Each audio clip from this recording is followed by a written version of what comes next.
अकबर बीरबल की कहानी। रेत से चीनी अलग करना। एक बार बादशाह अकबर बीरबल और सभी मंत्रीगण दरबार में बैठे हुए थे।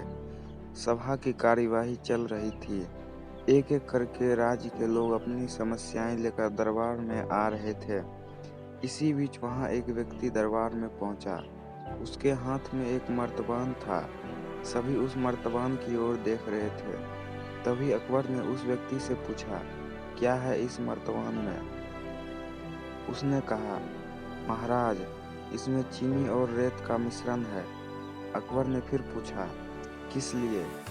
अब दरबारी ने कहा, गलती माफ हो महाराज, लेकिन मैंने बीरबल की बुद्धिमत्ता के कई किस्से सुने हैं। मैं उनकी परीक्षा लेना चाहता हूँ।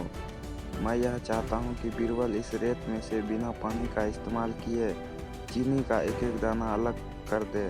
तो सभी हैरानी से बीरबल की ओर देखने लगे। अब अकबर ने बीरबल की ओर देखा और कहा, देख लो बीरबल, अब तुम कैसे इन व्यक्ति के सामने अपनी बुद्धिमानी का परिचय दोगे? बीरबल ने मुस्कुराते हुए कहा, महाराज, हो जाएगा। यह तो मेरे बाएं हाथ का काम है। अब सभी लोग हैरान थे कि बीरबल ऐसा क्या करेंगे कि रेत से चीनी अलग हो जाएगी। तभी बीरबल उठे और उस मर्तबान को लेकर महल में मौजूद बगीचे की ओर बढ़ चले। उसके पीछे वह व्यक्ति भी था। अब बीरबल बगीचे में एक आम के पेड़ के नीचे पहुंचे। अब वह मर्तबान में मौजूद रेत और चीनी के मिश्रण को एक आम के पेड़ के चारों तरफ फैलाने लगे। तभी उस व्यक्ति ने पूछा, अरे यह क्या कर रहे हैं? इस पर बीरबल ने कहा, यह आपको कल पता चलेगा। इसके बाद दोनों महल में वापस आ गए। अब सभी को कल सुबह का इंतजार था। अगली सुबह जब दरबार लगा तो अकबर और सारे मंत्री एक साथ बगीचे में पहुंचे। साथ में बीरबल और रेत व चीनी का मिश्रण लाने वाला व्यक्ति भी था।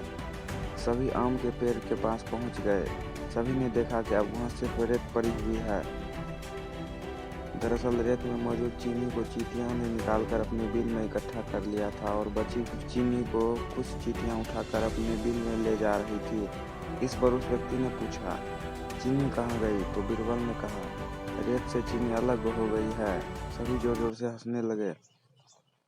बीरबल की यह चतुराई देख अकबर ने उस व्यक्ति से कहा, अगर अब तुम्हें चीनी चाहिए तो तुम्हें चींटियों के बिल में घुसना पड़ेगा। इस पर सभी ने फिर से ठहाका लगाया और बीरबल की तारीफ करने लगे।